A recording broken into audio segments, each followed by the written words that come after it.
Previously, we have discussed about the Treaty of Versailles. It was signed between Germany and the Allied nations. That officially ended the First World War and established peace between the vanquished or conquered nation of Germany and the victorious Allied nations. But the question comes up, was Germany the only defeated nation in the First World War? Absolutely not. If you remember, there were many other nations. The Central Powers were opposed to the Allied powers in the First World War, and all the Central Powers were defeated by the Allied powers. Therefore, a single treaty with Germany is not enough. Therefore, let us look at the other treaties that took place after the First World War. Now, there were several treaties that were signed in the time period between 1919 and 1923. Now, they were mostly signed between the Allied nations and the Central Powers. The Central Powers included namely Germany, as we had already seen. It also included Austria-Hungary, the Ottoman Turkey, and Bulgaria, a Balkan nation that was on the side of the Central Powers. Now, these nations each signed respective treaties with the Allied nations, and collectively, these are known as the peace settlements of 1919 to 1923. Let us look at what these treaties were. Now, we already have discussed in detail about the primary treaty after the First World War, a Treaty of Versailles that was signed with Germany in the year 1919. Now, there were several other treaties that were signed, and they were mostly modeled after a Treaty of Versailles, and therefore, all of them had some common characteristics. They were all characterized by huge war indemnities on the vanquished nations, punishments that were put upon these nations, and also it included certain amount of territorial rearrangements. Now, to each of these treaties, there was a common feature, which was the Covenant of the League of Nations. The Covenant of the League of Nations was a document or the charter of a League of Nations that was formed after the First World War as an organization that was to maintain peace and to promote international cooperation in the world.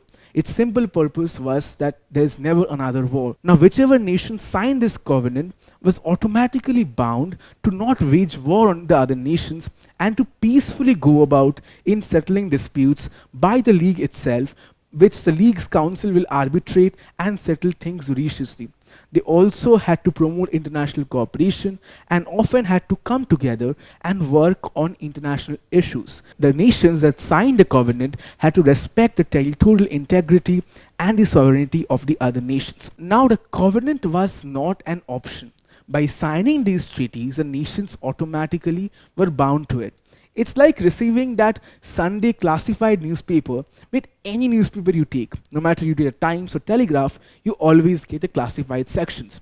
Similarly, the covenant was not optional and it was imposed on all of these nations and they had to abide by it.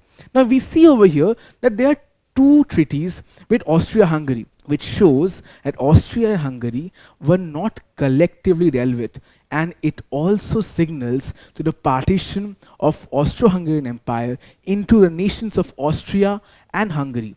And the treaties were the Treaty of Saint-Germain and the Treaty of Trian, respectively, signed in the year 1919 and 1920. We also see that Turkey also happens to have two treaties respectively. This is because the terms of the Treaty of Sevres, made in the year 1920, were revised in the Treaty of Lausanne, which was signed in the year 1923. Also, not to forget that Bulgaria also signed the treaty with the Allied nations, as it also was a central power that fought against the Allied powers and was defeated. This treaty was called a Treaty of Neuilly, signed in the year 1919. Let us now look at all of these treaties in detail, which collectively make up the peace settlement of 1919 to 1923. Starting off with the Treaty of Saint-Germain, which was signed in the year 1919. Now, this treaty was signed at Saint-Germain-en-Laye, which is near Paris in France, on September 10th, 1919.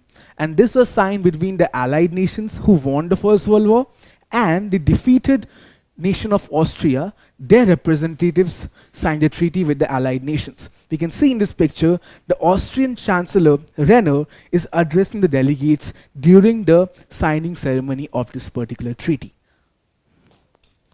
Now, can you answer this question? When was the Treaty of Saint-Germain signed? Was it June 10th, 1919? Was it September 10th, 1919? Was it December 10th, 1919? Or was it August 10th, 1919? The right answer happens to be September 10th, 1919. Now, the most important feature of the Treaty of Saint-Germain happens to be the fact that it officially registered the breakup of the Austro-Hungarian Habsburg Empire. As we can see that this treaty was signed particularly with Austria, and Hungary was dealt with in a separate treaty. Thus, we saw how a multinational empire ended after the signing of the Treaty of Saint-Germain. Now, the breakup of the Austro-Hungarian Empire also led to the formation of independent nations that formed out of the empire or the erstwhile empire itself. These were the countries of Hungary, Poland, Yugoslavia, and Czechoslovakia. And the land which they got was primarily from the Austro-Hungarian Empire, and this particular treaty recognized their independence. Now, like we saw in the case of the Treaty of Versailles, there were armed limitations that were put on Austria so that it can never think of going to war again. Armed limitations primarily included reducing the military to 30,000 men and also disbanding the Austrian navy, which was then distributed among the allied nations. Also, we saw in the Treaty of Versailles how any union between Germany and Austria, which were ethnic allies as well, was completely forbidden. The Treaty of Saint-Germain went ahead to reaffirm the fact that any form of union between Austria and Germany would not be tolerated. Now, coming to the question of war reparations, no particular sum was assigned during the signing of the treaty, and later on, Austria ended up paying no reparations as such. Now, finally, as mentioned, the Covenant of the League of Nations was added to this particular treaty which Austria had to sign. Now that we are settled with Austria, let's move on to the case of Hungary. After the First World War and the breakup of the Austro-Hungarian Empire, Hungary emerged as an independent nation. Now, immediately after this particular independence, a communist regime took over Hungary. Now, the allied nations did not want to strike any peace settlement with the communist nation as it did not approve of it. Therefore, the allied nations waited till a more stable government comes up in Hungary, which they can accept and recognize. This finally happened in the year 1920, and finally a peace settlement was made with Hungary. So, on June 4th, 1920, at the Trian Palace at Versailles, France, we see that the allies and the representatives of Hungary are signing a Treaty of Trianon. Now, can you answer this question? With whom did the allies sign the Treaty of Trianon in the year 1920? Was it with Austria? Was it with Hungary? Was it with Serbia? Or was it with Turkey? The correct answer happens to be Hungary. Now, as per the treaty, Hungary was made to take full responsibility for all the damages and loss caused by Hungary to the allies in the First World War. Now, also, Hungary was made to take a major blame for the First World War itself that took place on the Eastern Front. This is where Hungary is located as well. Now, much like the other Central Powers, Hungary was not at all satisfied with the terms of the treaty, but they were forced to sign it as they had no other option. Similar terms with other treaties included that the army of Hungary was limited to about 35,000 men. And of course, the Covenant of the League of Nations was also added on to it. Now, what this treaty actually did was it officialized the Austro-Hungarian split. The previous treaty with Austria had introduced and had for the first time recognized the split. This went on to officialize it further, and in fact, this particular treaty even drew the land borders between the two nations, the two newly formed nations that came up out of the previous empire. Now, coming to the point of war indemnity, quite similarly to Austria, no particular sum was settled upon, and Hungary did not pay any monetary reparations. However, it was forced to cede away or give up on major land holdings it had to the newly formed nations that were formed out of the Austro-Hungarian Empire. So we see how the major landholdings of Hungary, about two-thirds of its total landholding, was ceded onto the newly formed nations of Czechoslovakia, Romania, and even Yugoslavia. And this particular treaty also settled on the land borders between these nations and the nations of Austria and Hungary, therefore making up a more settled Eastern Europe. In the context of the First World War, it is often forgotten that Bulgaria actually fought actively in the First World War, and they fought on the Central Powers side. Therefore, they were a resistance against the Allied powers. When the Central Powers were defeated in the First World War, Bulgaria also happened to be one of them. Therefore, the Allied nations felt that a particular treaty was therefore in order with Bulgaria as well. And this brings us to the Treaty of Neuilly, signed in the year 1919. So, on November 27, 1919, at the Castle Madrid in Neuilly-sur-Seine of France, we see that a treaty was signed between the Allies and the representatives of Bulgaria. Now, can you answer this question? With whom did the Allies sign the Treaty of Neuilly in the year 1919? Was it with Austria? Was it with Turkey? Was it with Bulgaria? Or was it with Hungary? The correct answer happens to be Bulgaria. Now, as we have noticed is the case with all of these peace settlements, land rearrangements and territorial rearrangements was a major feature of it. So we happen to see that Bulgaria had to cede a major portion of her land holdings onto Greece and Yugoslavia. Now we can see over here the red portions in the map are the portion that Bulgaria had to cede over to these nations. Now in this case, the cession or the transfer of land to Greece is particularly important, as we can see that Bulgaria lost its access to the Aegean Sea, therefore losing out to resources and trading facilities.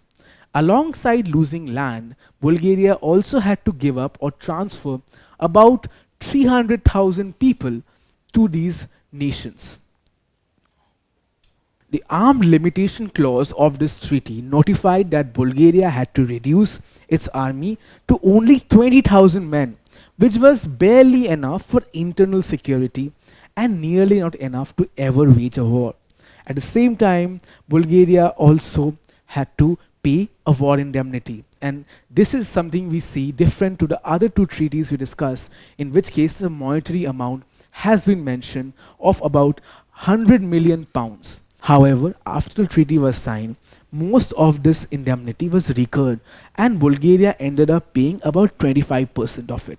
Now, as was the case of all these treaties, the Covenant of the League of Nations was again added to this treaty. Now, moving on to the case of the Ottoman Turkish Empire, we see that the Treaty of Sevres was signed between the Allied nations and the representatives of the Ottoman Turkish Empire on the 10th of August 1920 at the Manufacture Nationale de Sevres exhibition in Sevres, France, between the Allied powers, as I mentioned, and the Ottoman Empire representatives. This is known as the Treaty of Sevres. Now, the territorial rearrangements imposed upon the Ottoman Empire led to it having only a toehold left in Europe. Most of its territories went on to England, France, and Italy as League mandates, and other Mediterranean territories were ceded to Greece as war reparations. The treaty also restricted and limited the army or the armed capability of Turkey. And also we see that the Covenant of the League of Nations was added. Turkey was also expected to pay certain amount of war indemnity, but again a particular amount was not settled upon. But the most important aspect of the Treaty of Sevres happens to be its impact. As you see, after this treaty was signed, it officially ended the Ottoman Empire, and we see that the war for Turkish independence waged in the region. The signing of the treaty left the nationalists of Turkey very discontented, as they found that the treaty was humiliating and very limited, And they even went to the extent of calling the Ottoman representatives cowards, and the National Assembly also took away their citizenships. This led to the outbreak of a Turkish war of independence, where the nationalists emerged victorious under Kemal Ataturk and the Sultan was deposed. Therefore, a new nation of Turkey emerged out of the shadows of the erstwhile Ottoman Empire. Now we will discuss about the final treaty in the peace settlement between 1919 to 1923. And this happens with the Treaty of Lausanne. Now, the Treaty of Lausanne took place because of a certain reason. As you can see, this treaty also took place between the allied nations and Turkey. Why is that the case? Why did Turkey get two particular peace treaties? Well, we just discussed how the Ottoman Empire finally collapsed, and out of it emerged a new Turkish nation which had won the Turkish War of Independence. Now, this particular nation wanted to get all the lands it lost back, and therefore they waged war against Greece to reclaim their lost territories. The allied nations finally had to sit down with the representatives of the new Turkish nation to end the hostilities. And therefore, after a 7-month conference emerged a Treaty of Lausanne, which was signed at Lausanne, Switzerland on July 24th, 1923. This took place, as I mentioned, after a long 7-month conference between the allied nations and the representatives of Turkey. Mind you, not the Ottoman Turkey or the Ottoman Turkish Empire, but the new nation of Turkey. So even though these two treaties, the Treaty of Sèvres and the Treaty of Lausanne, was essentially signed between the allied nations and Turkey, they were two very significantly different Turkeys. The former was with a monarchy, the Ottoman Empire, and the latter was with a republic, the Republic of Turkey. And that is why there were two different treaties, where the latter treaty actually revised the terms of the previous treaty. Now, can you answer this question? A Treaty of Lausanne was signed in the year 1919, 1923, 1922, or 1920. The correct answer happens to be 1923. The Treaty of Lausanne is a very different case when compared with the other treaties which took place during the peace settlement period. You see, this is a revisement of the previous treaty, and often this is the only treaty where the allied nations actually negotiated with the other nation. Now, according to this treaty, the boundaries of the modern state of Turkey was recognized. This was a condition which the Turkish representatives put up before they signed the particular treaty. Now, when the case of the recognition of the modern boundaries of Turkey came up, there came up the issue of territorial rearrangements and how much land Turkey gets to keep. So Turkey gave up the claim to all of its former Arab territories. The Arab territories was mainly Syria, Palestine, Iraq, where the Arabs lived in. These were a part of the Ottoman Empire, which the modern nation of Turkey gave up its claims on. And in return, Turkey received its Turkish Kurdistan and other Turkish populated regions, as we see this entire area which Turkey received back, which it had previously lost in the Treaty of Sèvres. So we can see that the primary objective of Turkey in this particular treaty was to retain its ethnic population, as is the case we often see with most nations driven by a nationalistic purpose. The treaty also removed any restriction or limitation which is previously put upon the Ottoman Empire, now Turkey, in cases of military or finances. Any war reparation or war damages, as mentioned over here, Turkey was no longer supposed to pay it. Turkey was fully exempt from it. And coming to the case of military limitations, all of it was removed, and Turkey could now have an army as large as it wants it to be, and even have multiple branches of the armed forces. Therefore, we can see that since Turkey had the leverage of causing hostility in the region, it was able to negotiate terms which were fair for itself. And often it's said the Treaty of Lausanne is the only fair treaty in the entire peace settlement. Therefore, in this lecture, we saw the entire peace settlement process that took place after the First World War. While the Treaty of Versailles, the most decisive and the most important treaty that was signed between the Allied nations and Germany in the year 1919, happened to be the content of the previous lecture. In this lecture, we saw all the other treaties that collectively made up the peace settlement. Now, we saw that after the Treaty of Versailles, a treaty was in order with the Austro-Hungarian Empire. However, we do not find one treaty with the entire empire and happen to see two, which shows that the Austro-Hungarian Empire was thus split up into two nations. So we see that in the year 1919, the Treaty of Saint-Germain was signed between Austria and the representatives of the Allied nation.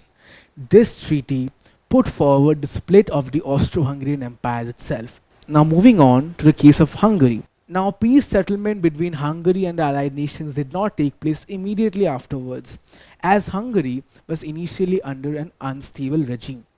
So in the year 1920, we go on to see that a Treaty of Trian was signed with Hungary and the Allied representatives, which thus officialized the split of the Austro-Hungarian Empire and also drew out the land borders of all the nations that emerged out of the erstwhile empire. Now slightly moving back to the year 1919, we see that a treaty was signed between Bulgaria and the representatives of the Allied nations, and this treaty was known as the Treaty of Neuilly.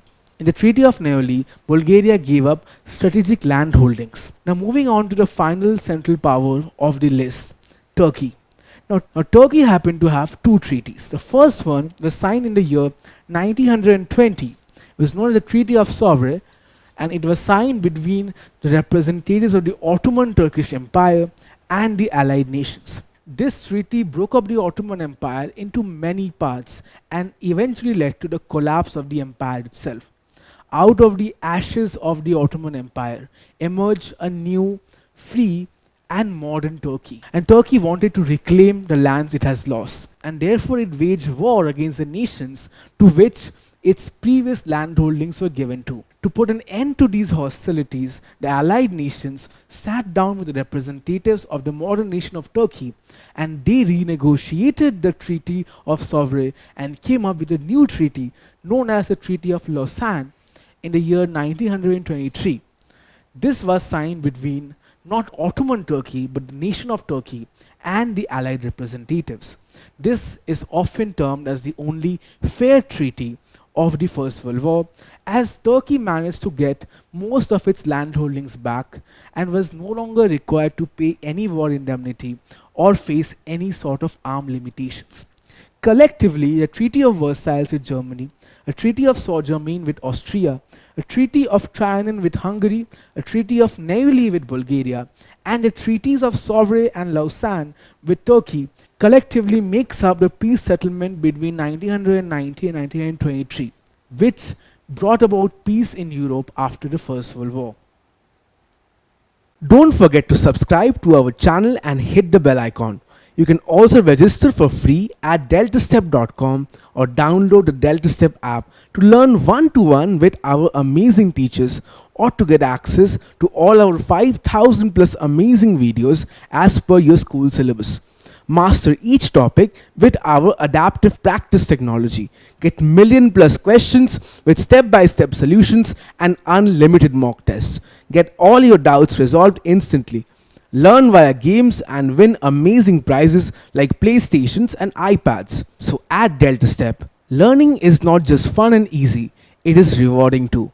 So register for free now.